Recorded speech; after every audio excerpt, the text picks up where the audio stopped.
नमस्कार। भारत और मालदीव की लड़ाई के बीच तीसरा देश मलाई काट रहा है। इंडियन टूरिस्ट ने मालदीव का बायकॉट किया तो पड़ोसी देश श्रीलंका की बल्ले बल्ले हो गई। मालदीव से मुंह मोड़ने के बाद इंडियन टूरिस्ट अब श्रीलंका को अपना टूरिस्ट स्पॉट बना रहे हैं और वहां जमकर पैसे खर्च भी कर रहे हैं। साल 2022 के मुकाबले 2023 में श्रीलंका जाने वाले इंडियंस की संख्या में करीब 2 गुना बढ़ोतरी देखी गई है और इनमें से ज्यादातर टूरिस्ट की संख्या मालदीव से रिश्ते बिगड़ने के बाद बढ़ी है।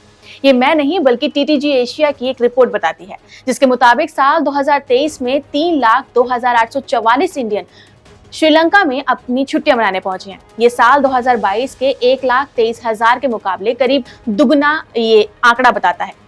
श्रीलंका सरकार को एस्टिमेशन है कि इस साल करीब 6 लाख इंडियन टूरिस्ट आएंगे और इतना ही नहीं बल्कि इंडियंस को लुभाने के लिए श्रीलंका के टूरिज्म डिपार्टमेंट ने एक खास कैंपेन भी लॉन्च किया है। इसके अलावा मुंबई और दिल्ली जैसे शहरों में रोड शो भी वो करवा रहे हैं।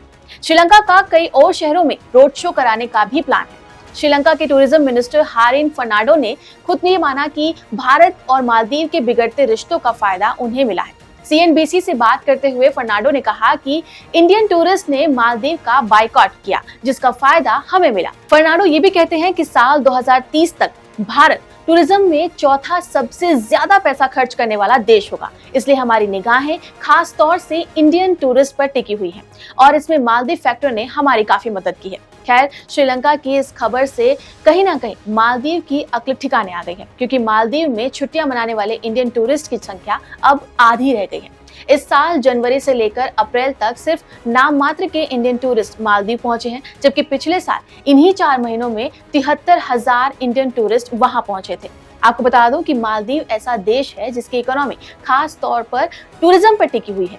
पिछले कई सालों से इंडियन टूरिस्ट का सबसे बड़ा योगदान इसमें रहा है। साल 2021 और 2022 में भारत मालदीव का सबसे बड़ा टूरिस्ट मार्केट रहा है। वहां जाने वाले टूरिस्ट में अकेले भारत का कंट्रीब्यूशन करीब 23% का रहा है।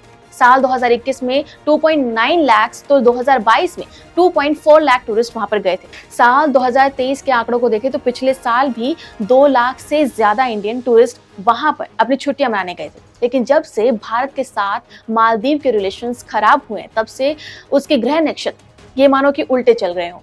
लेकिन यहाँ ये सवाल उठता है कि प्रधानमंत्री नरेंद्र मोदी के लक्षद्वीप जाने के बाद जो कयास लगाए जा रहे थे कि अब इंडियंस लक्षद्वीप को अपना टूरिस्ट स्पॉट बनाएंगे, उसमें कहीं ना कहीं अनदेखी देखने को मिल रही है। सोशल मीडिया पर बायकॉट मालदीव का ट्रेंड भी चला था। लोग कहने लगे थे कि अपना लक्षद्वीप ही मालदीव जैसा खूबसूरत है, ऐसे में वहाँ पैसे खर्चना बेकार है।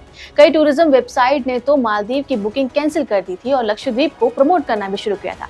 लेकिन अभी उसका क्या हुआ? क्यों इंडियंस आज भी विदेशों में घूमना पसंद कर रहे हैं? क्यों मालदीव के बाद श्रीलंका उनकी पहली पसंद बन गया है?